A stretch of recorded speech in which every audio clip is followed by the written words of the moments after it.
Épître aux Hébreux, chapitre 6. C'est pourquoi, laissant les éléments de la parole de Christ, tendons à ce qui est parfait, sans poser de nouveau le fondement du renoncement aux œuvres mortes, de la foi en Dieu, de la doctrine des baptêmes, de l'imposition des mains, de la résurrection des morts et du jugement éternel. C'est ce que nous ferons, si Dieu le permet.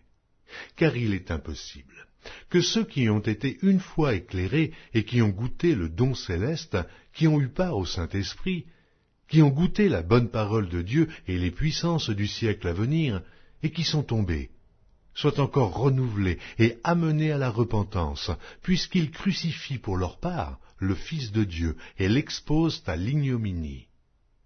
Lorsqu'une terre est abreuvée par la pluie qui tombe souvent sur elle, et qu'elle produit une herbe utile à ceux pour qui elle est cultivée, elle participe à la bénédiction de Dieu. Mais si elle produit des épines et des chardons, elle est réprouvée et près d'être maudite, et on finit par y mettre le feu. Quoique nous parlions ainsi, bien-aimés, nous attendons, pour ce qui vous concerne, des choses meilleures et favorables au salut. Car Dieu n'est pas injuste pour oublier votre travail et l'amour que vous avez montré pour son nom, ayant rendu et rendant encore des services aux saints. Nous désirons que chacun de vous montre le même zèle pour conserver jusqu'à la fin une pleine espérance, en sorte que vous ne vous relâchiez point, et que vous imitiez ceux qui, par la foi et la persévérance, héritent des promesses.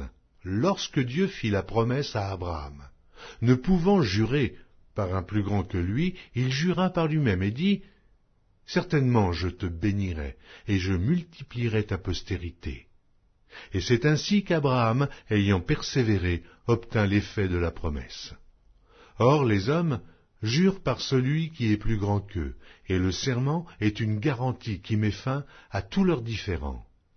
C'est pourquoi Dieu, voulant montrer avec plus d'évidence aux héritiers de la promesse l'immutabilité de sa résolution, intervint par un serment, afin que, par deux choses immuables, dans lesquelles il est impossible que Dieu mente, nous trouvions un puissant encouragement, nous dont le seul refuge a été de saisir l'espérance qui nous était proposée.